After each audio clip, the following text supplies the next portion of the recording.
Have you ever heard of a man who once vowed to kill the Prophet Muhammad ﷺ, yet later became one of his devoted followers? A man who was taken captive by the Muslims yet found freedom not in escape, but in the mercy of the Prophet ﷺ?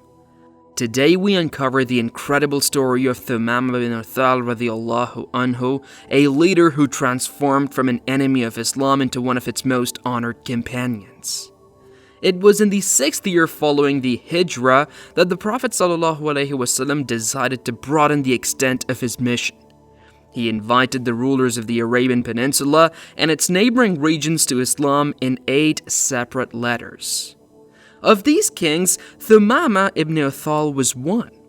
Thumamah bin Uthal was a powerful chieftain of the Banu Hanifa tribe in Najd.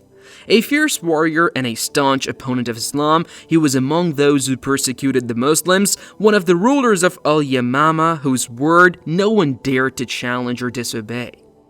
Upon receiving the Prophet ﷺ's letter, Thumamah was filled with rage and dismissed it outright. He declined to heed the call of truth and goodness. Furthermore, he experienced an intense urge to eliminate the Prophet and entomb his mission alongside him. In his quest to execute a wicked plan against the Prophet, Thumamah encountered and killed a group of the Prophet's companions. His hatred for Islam was so intense that he openly declared his desire to eliminate the Prophet Muhammad ﷺ. Shortly thereafter, Thumamah decided to undertake Umrah. He wished to complete tawaf around the Kaaba and offer sacrifices to the idols present there. He departed from Yamama and made his way to Mecca. However, little did he know that his destiny was about to change in a way he could have never imagined. While he was on his journey, the Muslims captured Thumamah, believing him to be a stranger who was out there to harm the Muslims. He was imprisoned at Masjid al-Nabawi, where the Prophet ﷺ ordered the companions to tie him to a pillar. When the Prophet ﷺ was about to enter the mosque, he saw Thumamah and asked his companions, "Do you know whom you have taken?" "No, Messenger of God," they replied. "This is Thumamah ibn Uthal al-Hanafi," he said. "You have done well in capturing him." The Prophet ﷺ then returned home to his family and said, "Get what food you can and send it to Thumamah ibn Uthal." He then ordered his camel to be milked for him. All this was done before he met Thumamah or had spoken to him. The Prophet ﷺ treated Thumamah as a chieftain before being captured, even though the Prophet ﷺ was fully aware that Thumamah had unjustly executed the companions of Prophet Muhammad ﷺ.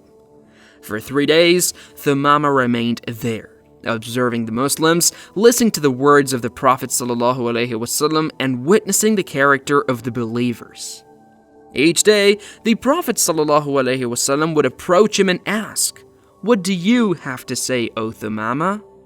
Thumamah, full of pride, replied, "If you kill me, you will have killed a person of rank.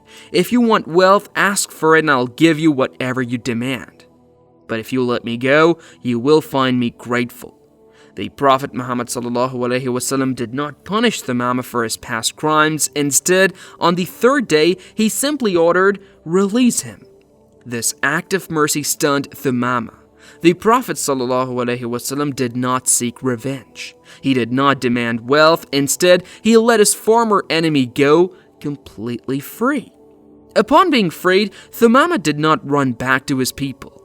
Instead, he made his way to a nearby oasis. There he washed himself and returned to Medina. Facing the Prophet ﷺ, he declared, "O Muhammad, I bear witness that there is no God but Allah, and I bear witness that you are his messenger." The man who once despised Islam had now embraced it with his whole heart. He admitted, "By Allah, there was no face more hated to me than yours, but now your face has become the most beloved to me. By Allah, there was no religion more despised by me than Islam, but today it is the most beloved to me. I've killed some of your men," he continued. "I'm at your mercy. What will you have done to me?" "There is now no blame on you, Thumamah," replied the Prophet. "Becoming a Muslim obliterates past actions and marks a new beginning." Thumamah was greatly relieved. His face showed his surprise and joy, and he vowed, "By God, I shall place my whole self, my sword, and whoever is with me at your service and at the service of your religion." Thumamah's faith was not just words, it was action. Immediately after accepting Islam, he set out for Mecca to perform Umrah. As he entered the sacred city, he recited the Talbiyah loudly. This was a historic moment. Thumamah was the first Muslim in history to recite the Talbiyah while entering Mecca.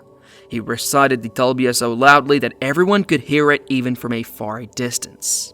The Quraysh, angered by his proclamation of Islam, confronted him. However, Thumamah, now fearless in his faith, boldly declared, "By Allah, not a grain of wheat will reach you from Yamama unless the Prophet Muhammad ﷺ allows it." As the leader of an important trade region, Thumamah cut off supplies to the Quraysh, forcing them to plead with the Prophet ﷺ to lift the ban. Later, the Prophet ﷺ ordered Thumamah to lift the ban and continue the supply of goods to the Quraysh. This was the conduct of our beloved Prophet Muhammad ﷺ. He was considerate even towards the Quraysh, who never missed an opportunity to harm him. Thumamah dedicated the rest of his life to the service of his faith, faithfully adhering to the commitment he had made to the Prophet ﷺ. Following the death of the Prophet ﷺ, a significant number of Arabs started to abandon Islam. At that moment, Thumamah dedicated himself fully to promoting Islam and engaged in jihad against the apostates. He also engaged in battle against Musaylimah and his forces, who had wrongly asserted their claim to prophethood. The story of Thumamah bin Uthal radiyallahu anhu is a powerful lesson in forgiveness, guidance, and transformation. It teaches us that no heart is too hardened for the mercy of Allah. Even the fiercest enemy of Islam can become its strongest ally when they are shown kindness and wisdom. And this is exactly what the Prophet Muhammad ﷺ embodied. Mercy even to his enemies. Abdullah ibn Umar reported, "The Messenger of Allah ﷺ said, 'Those who are merciful will be shown mercy by the merciful. Be merciful to those on the earth, and the one above the heavens will have mercy upon you.'" If you found this story inspiring, don't forget to like, share, and subscribe to our channel for more incredible stories from Islamic history. Until next time, Assalamu alaikum wa rahmatullahi wa barakatuhu.